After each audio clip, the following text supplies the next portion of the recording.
The twin moons of Arathium hung pale in the evening sky, their shimmering light glinting off the crystalline towers that rose above the city like spears of frozen lightning. Between those towers stretched the lower districts, dusty, tangled, and forgotten by most of the elite. It was here, among cracked stone paths and flickering light crystals, that a young human girl named Alara lived her small, unnoticed life.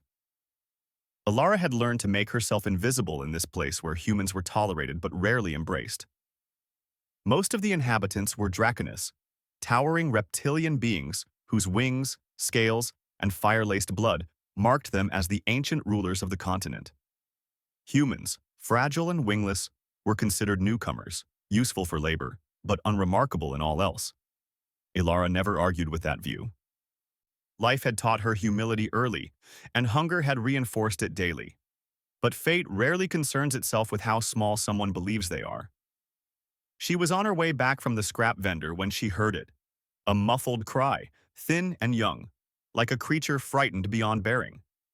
She froze in the narrow alleyway, clutching the small bag of metal parts she had traded for a day's worth of labor.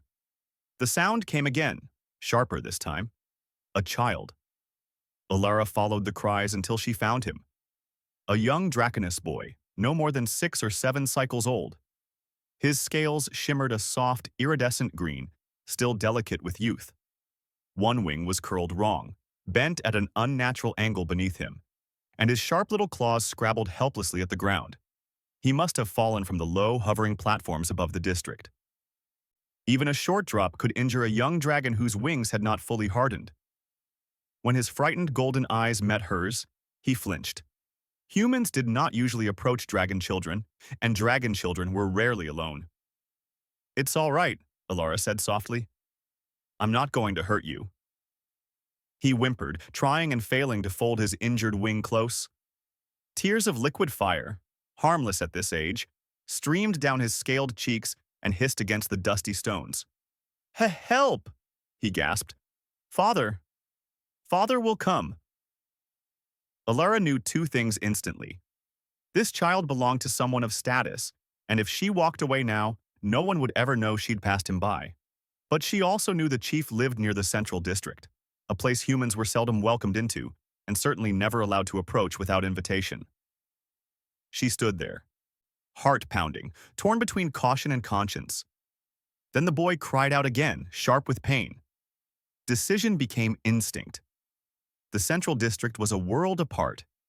Gleaming obsidian pillars, floating platforms, banners of woven flame, and palaces shaped like wings unfurling toward the sky.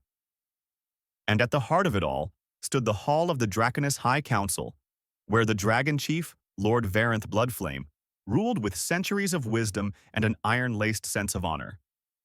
Humans did not walk into the hall, yet that was precisely what Alara did. Guards blocked her path immediately, massive dragons in ceremonial armor, their silver spears humming with power. "Halt," one hissed. "Humans are not permitted beyond the lower gate." "I need to speak to the dragon chief," Alara said, breathless from running. "His son, his young son, is hurt. He fell. He needs help." Both guards stiffened. "Explain yourself," the taller one growled. Alara lifted her chin. "I don't have time to explain. He needs his father. Now." Her voice carried something unexpected. Steel, urgency, truth so sharp it cut through every barrier of caste and species. The guards exchanged a look. Then, with hesitant reverence, one gestured for her to follow. "Come, quickly." Lord Varanth Bloodflame was a towering figure, draped in robes woven with molten patterns, his crimson gold scales glowing beneath the hall's ceremonial torches. His wings were vast, his horns crowned with runic sigils. Alara felt small enough to disappear beneath the shadows he cast. He turned slowly as she entered, a human girl in threadbare clothing, dust-streaked and trembling, escorted by 2 elite guards. "Explain this intrusion," Varanth rumbled, each word echoing through the chamber. Alara swallowed hard, but her determination overpowered her fear. "Your son has fallen in the lower district. His wing is badly injured. I stayed with him as long as I could, but he needs you." Silence fell. Then the chief moved, Swift, controlled, terrifyingly focused. Where? Ilara led the way. They found the child exactly where she had left him, curled beside the cracked stones of the alley. When he saw his father, the little dragon sobbed with relief.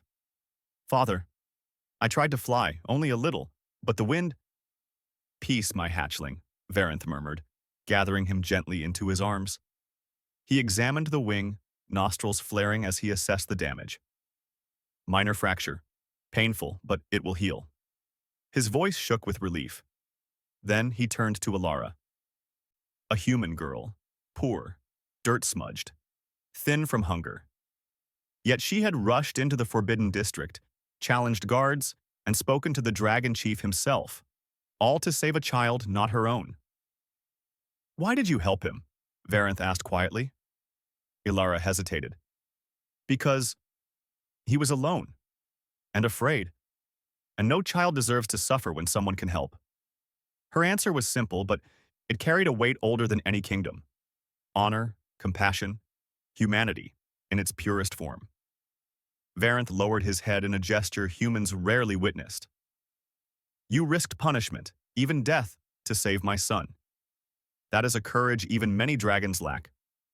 Ilara stared at him, stunned. The chief continued, voice resonant with formal authority. From this day, you are under my protection. No Draconis shall mistreat or overlook you. You will be given education, shelter, and a place in my household if you wish it. Ask anything within my power, and it shall be granted. Ilara blinked rapidly, unable to speak. Her throat tightened. She had lived her entire life unnoticed, yet a single act of kindness had drawn the gaze of the highest dragon lord. All because she could not walk away from a crying child. Thank you, she whispered, voice trembling. I only did what anyone should. Varanth studied her with something like awe. Then let it be known. Humanity is not measured in strength or wings, but in the choices one makes when no one is watching. That night, as the moons rose over Orathium, whispers spread through the dragon city. Whispers of a poor human girl who had challenged fear, tradition, and caste to save a dragon prince. Some called her brave. Some called her foolish. But the dragons who heard the story would remember her name, and the child she saved would one day grow into a leader who carried her lesson through the ages. That greatness is not born from power, but from compassion. And humanity, fragile, imperfect, underestimated humanity, was capable of both in abundance.